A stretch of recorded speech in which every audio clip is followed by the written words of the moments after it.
Setelah dilantik sebagai Presiden RI pada 20 Oktober 2024 lalu, Prabowo Subianto melakukan kunjungan kerja, Kunker. Kunjungan kerja Perdana Presiden Prabowo adalah mengecek perkembangan proyek cetak sawah 1 juta hektare yang tengah digarap pengusaha batubara dan kelapa sawit Kalimantan Selatan, Andi Syamsuddin Arsyad atau Haji Isam, di Desa Wanam, Distrik Ilwayap, Merauke, Provinsi Papua Selatan, Minggu, 3 November 2024 kemarin. Banyak yang penasaran dengan sosok Syamsuddin Andi Arsyad atau yang lebih dikenal Haji Isam. Dihimpun dari berbagai sumber, Haji Isam dikenal sebagai Crazy Rich Kalimantan Selatan, Kalsel, berdarah Bugis pemilik John Lynn Group. Pengusaha tambang batubara, sawit, dan maskapai itu belum pernah mengumumkan harta kekayaannya kepada publik. Haji Isam juga belum pernah menjadi penyelenggara negara, sehingga tak ada kewajiban untuk melaporkan harta kekayaan kepada Komisi Pemberantasan Korupsi atau KPK. Kendati demikian, ada bocoran soal berapa harta kekayaan pengusaha asal Bone, Sulawesi Selatan itu. Bocoran itu didapatkan dari nilai zakat, infak, dan sedekah Haji Isam. Pada tahun 2022 lalu, Haji Isam diberitakan mengeluarkan zakat, infak, dan sedekah senilai 250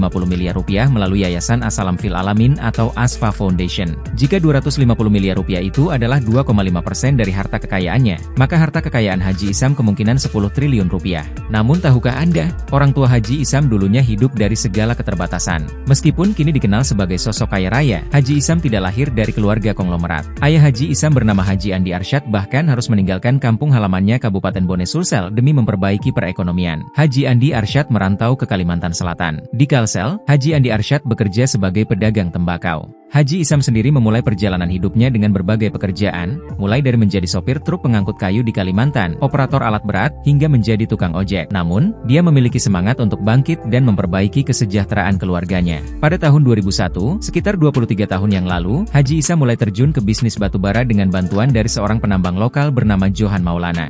Dia belajar berbisnis batubara dari Johan dan pada tahun 2003, Johan meminjamkan modal kepada Haji Isam untuk memulai bisnis sewa alat berat yang dinamai CV John Lynn Baratama. CV John Lynn Baratama menjadi kontraktor untuk PT Arutmin Indonesia, anak usaha PT Bumi Resources Tbk milik keluarga Bakri, sebagai klien pertamanya. Kesuksesan bisnis batubara membawa Haji Isam untuk mengembangkan usahanya ke berbagai bidang. Perusahaannya, PT John Lynn, menambang hingga 400.000 ton batubara per bulan dengan omzet sekitar 40 miliar rupiah per bulan. Selain itu, dia juga memiliki bisnis penerbangan dengan John Lynn Air Transport, bisnis perkapalan dengan John Lynn Marine, dan bisnis agrobisnis dengan John Lynn Agro Mandiri yang mengelola perkebunan kelapa sawit. Pabrik biodiesel senilai 2 triliun rupiah juga dikelola oleh John Lynn Agri Raya, salah satu perusahaan milik Haji Isam. Sebelumnya Haji Isam dikenal juga cukup dekat Presiden Joko Widodo atau Jokowi.